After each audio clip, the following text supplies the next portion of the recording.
Welcome to ಈತನ್ಯ kitchens. ನಾನಿವತ್ತು ಗೋರಿಕಾಯಿ ಪಲ್ಯನ ಮಾಡ್ತಾಯಿದ್ದೀನಿ. ಗೋರಿಕಾಯಿ ಪಲ್ಯ ಮಾಡೋದಕ್ಕೆ ಅರ್ಧ ಕೆಜಿ ಗೋರಿಕಾಯಿನ ತಗೊಂಡಿದ್ದೀನಿ. 1 ಸ್ಪೂನ್ ಸಾಸಿವೆ, 1 ಸ್ಪೂನ್ ಉದ್ದಿನಬೇಳೆ, ಕೊತ್ತಂಬರಿ ಸೊಪ್ಪು, ಈರುಳ್ಳಿ, 2 ಟೊಮೊಟೊ, ಕರಿಬೇವು, ತೆಂಗಿನಕಾಯಿ ತುರಿ. ಇಲ್ಲಿ ತೊಗೊಂಡಿರೋ ಸಾಮಗ್ರಿಗಳನ್ನೆಲ್ಲ ಕಟ್ ಮಾಡಿ ಇಟ್ಕೊಂಡು ಇವಾಗ ಹೇಗೆ ಮಾಡೋದು ಅಂತ ತೋರಿಸ್ತೀನಿ ಬನ್ನಿ. ಇವಾಗ ಒಂದು ಬಾಣಲಿನ ಕಾಯೋದಕ್ಕೆ ಇಟ್ಟಿದ್ದೀನಿ. ಅದಕ್ಕೆ 4 ಸ್ಪೂನಷ್ಟು ಎಣ್ಣೆನ ಹಾಕ್ತಾಯಿದ್ದೀನಿ. 4 ಸ್ಪೂನಷ್ಟು ಎಣ್ಣೆನ ಹಾಕಿ ಅದಕ್ಕಾದಮೇಲೆ ಈ ಗೋರಿಕಾಯಿ ಏನು ಕಟ್ ಮಾಡಿ ಇಟ್ಕೊಂಡಿದ್ದೆ ಅಲ್ಲ, ಈ ಗೋರಿಕಾಯಿನ ಹಾಕ್ಕೊಂಡು ಚೆನ್ನಾಗಿ ಫ್ರೈ ಮಾಡ್ಕೊಳ್ಬೇಕು. ಸೊ ಇಲ್ಲಿ ನಾನು ರುಚಿಗೆ ಉಪ್ಪನ್ನು ಹಾಕ್ಕೊಳ್ತಾ ಇದ್ದೀನಿ. ಗೋರಿಕಾಯಿನೂ ಬೇಗ ಬೇಯುತ್ತೆ, ಹಾಗೆಯೇ ರುಚಿನೂ ಸಹ ಚೆನ್ನಾಗಿ ಹಿಡಿಯುತ್ತೆ. ಸೊ ಹಾಗೆಯೇ ನಾವು ಫ್ರೈ ಮಾಡ್ತಾ ಇರಬೇಕು. ಮೀಡಿಯಮ್ ಉರಿಲಿ ಉರಿ.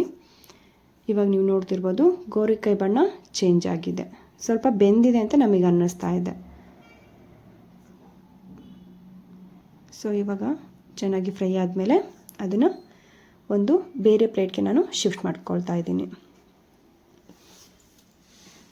ಇವಾಗ ಅದೇ ಬಾಣಲಿ ಏನಿತ್ತಲ್ಲ, ಅದೇ ಬಾಣಲಿಗೆ 2 ಸ್ಪೂನಷ್ಟು ಆಯಿಲ್ ಹಾಕ್ಕೊಳ್ತಾ ಇದ್ದೀನಿ. ಆಯಿಲ್ನ ನೋಡ್ಕೊಂಡು ಹಾಕ್ಕೊಳ್ಳಿ, ಬಿಕಾಸ್ ಆಲ್ರೆಡಿ ನಾವು ಗೋರಿಕಾಯಿಗೆ ಹಾಕ್ಕೊಂಡಿರೋದ್ರಿಂದ ಎಣ್ಣೆನ ಸ್ವಲ್ಪ ಹಾಕ್ಕೊಂಡಿದ್ದೀನಿ. ಇದಕ್ಕೆ ಇವಾಗ ಸಾಸಿವೆ ಮತ್ತು ಉದ್ದಿನಬೇಳೆ ಏನಿದೆ ಅದೆರಡನ್ನೂ ಹಾಕ್ಕೊಳ್ತಾ ಇದ್ದೀನಿ. ಉದ್ದಿನಬೇಳೆದು ಬಣ್ಣ ಚೇಂಜ್ ಆಗಬೇಕು, ಸಾಸಿವೆ ಸ್ವಲ್ಪ ಚಟಪಟ ಅಂತ ಸಿಡಿಬೇಕು. ಇಲ್ಲಿ ಸ್ವಲ್ಪ ಸಾಸಿವೆ ಜಾಸ್ತಿನೇ ಆಯಿತು ಅನ್ನಿಸ್ತಾ ಇದೆ, ಅದಕ್ಕೆ ಕರಿಬೇವು ಹಾಕ್ತಾಯಿದ್ದೀನಿ. ಜೊತೆಗೆ ಇವಾಗ ಕರಿಬೇವು ಫ್ರೈ ಆದಮೇಲೆ ಈರುಳ್ಳಿ ಕಟ್ ಮಾಡಿ ಇಟ್ಕೊಂಡಿದ್ದೆಲ್ಲ ಆ ಈರುಳ್ಳಿನ ಸೇರಿಸ್ಕೊಳ್ತಾ ಇದ್ದೀನಿ. ಪೇಸ್ಟನ್ನು ಆ್ಯಡ್ ಮಾಡ್ಕೊಳ್ತಾ ಇದ್ದೀನಿ. ಸೊ ಶುಂಠಿ ಬೆಳ್ಳುಳ್ಳಿ ಪೇಸ್ಟ್ನ ಬೇಕಾದವರು ಹಾಕೊಬೋದು, ಬೇಡ ಅಂದರೆ ಸ್ಕಿಪ್ ಮಾಡ್ಬೋದು. ನಾನು ಅದನ್ನು ಚೆನ್ನಾಗಿ ಫ್ರೈ ಮಾಡ್ತಾಯಿದ್ದೀನಿ. ಹಸಿ ಸ್ಮೆಲ್ ಎಲ್ಲ ಏನಿರುತ್ತಲ್ಲ ಅದೆಲ್ಲ ಹೋಗ್ತಾ ಇದೆ. ಇಲ್ಲಿ ಚೆನ್ನಾಗಿ ಫ್ರೈ ಆಗಿದೆ. ಇದಕ್ಕೆ ಕಟ್ ಮಾಡಿ ಇಟ್ಕೊಂಡಿರೋಂಥ ಟೊಮೊಟೊನ ಆ್ಯಡ್ ಮಾಡ್ಕೊಳ್ತಾ ಇದ್ದೀನಿ. ಟೊಮೊಟೊನ ಆ್ಯಡ್ ಮಾಡಿಕೊಂಡು ಚೆನ್ನಾಗಿ ಫ್ರೈ ಮಾಡ್ಕೊಳ್ಬೇಕು. ಟೊಮೊಟೊ ಚೆನ್ನಾಗಿ ಫ್ರೈ ಆಗ್ತದೆ, ನೋಡ್ತಿರ್ಬೋದು. ಸೊ ಇದಕ್ಕೆ ಇವಾಗ ರುಚಿಗೆ ತಕ್ಕಷ್ಟು ಉಪ್ಪನ್ನ ನೋಡಿಕೊಂಡು ಹಾಕ್ಕೊಳ್ಳಿ, ಬಿಕಾಸ್ ಆಲ್ರೆಡಿ ನಾವು ಗೋರಿಕಾಯಿಗೆ ಹಾಕ್ಕೊಂಡಿರೋದ್ರಿಂದ ಸ್ವಲ್ಪ ಹಾಕ್ಕೊಂಡಿದ್ದೀನಿ.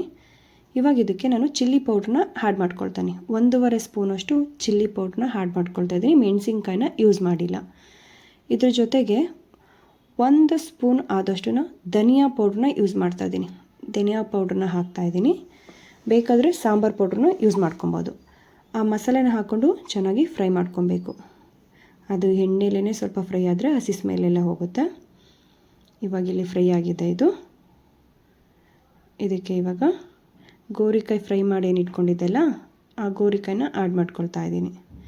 ಗೋರಿಕಾಯಿನ ಆ್ಯಡ್ ಮಾಡಿಕೊಂಡು ಚೆನ್ನಾಗಿ ಮಿಕ್ಸ್ ಮಾಡಿಕೊಂಡು ಲಿಡ್ನ ಕ್ಲೋಸ್ ಮಾಡಬೇಕು. 2 ಮಿನಿಟ್ಸ್ ಲಿಡ್ನ ಕ್ಲೋಸ್ ಮಾಡಿ. ನೋಡಿ ಇವಾಗ ನಾನು ತೆಂಗಿನಕಾಯಿ ತುರಿ ಏನಿತ್ತು ಇಟ್ಕೊಂಡಿದ್ದೆಲ್ಲ ಆ ತೆಂಗಿನಕಾಯಿ ತುರಿನ ಹಾಕ್ಕೊಳ್ತಾ ಇದ್ದೀನಿ. ತೆಂಗಿನಕಾಯಿ ತುರಿ ಹಾಕ್ಕೊಂಡು ಜೊತೆಗೆ ಕೊತ್ತಂಬರಿ ಸೊಪ್ಪೇನಿತ್ತಲ್ಲ ಕಟ್ ಮಾಡಿ ಇಟ್ಕೊಂಡಿರೋದು, ಆ ಕೊತ್ತಂಬರಿ ಸೊಪ್ಪನ್ನು ಸಹ ಇವಾಗ ಸೇರಿಸ್ತಾ ಇದ್ದೀನಿ. ಎರಡನ್ನೂ ಹಾಕಿ ಚೆನ್ನಾಗಿ ಮಿಕ್ಸ್ ಮಾಡ್ಕೊಳ್ಳೋಣ. ಗೋರಿಕಾಯಿ ಆಲ್ರೆಡಿ ಬೆಂದಿದೆ. ಮಿಕ್ಸ್ ಮಾಡಿಕೊಂಡು 1 ನಿಮಿಷ ಹಾಗೆ ಲಿಡ್ನ ಕ್ಲೋಸ್ ಮಾಡಿ. ನೋಡಿ ಇವಾಗ ಓಪನ್ ಮಾಡಿದ್ರೆ ಎಷ್ಟು ಚೆನ್ನಾಗಿ ಬಂದಿದೆ ಗೋರಿಕಾಯಿ ಪಲ್ಯ, ನೋಡ್ತಿರ್ಬೋದು. ಇವಾಗ ಆಗಿದೆ ಇದು. ಇದನ್ನು ನಾನು ಸರ್ವ್ ಮಾಡೋಕ್ಕೆ ಸರ್ವಿಂಗ್ ಬೌಲ್ಗೆ ಸರ್ವ್ ಮಾಡ್ಕೊಳ್ತಾ ಇದ್ದೀನಿ. ಇದ್ರ ಜೊತೆಗೆ ನಾನಿವತ್ತು ಚಪಾತಿನ ಮಾಡಿದ್ದೀನಿ. ಇದು ಚಪಾತಿ, ದೋಸೆ ಹಾಗೆ ರೊಟ್ಟಿಗೆ ತುಂಬ ಚೆನ್ನಾಗಿರುತ್ತೆ. ಊಟ ಚೆನ್ನಾಗಿ ಸೇರೋಕ್ಕೆ ಅಡುಗೆ ಚೆನ್ನಾಗಿದ್ದರೆ ಸಾಲದು, ಬಡಿಸುವವರು ಪ್ರೀತಿಯಿಂದ ಬಡಿಸಬೇಕು. ಧನ್ಯವಾದಗಳು.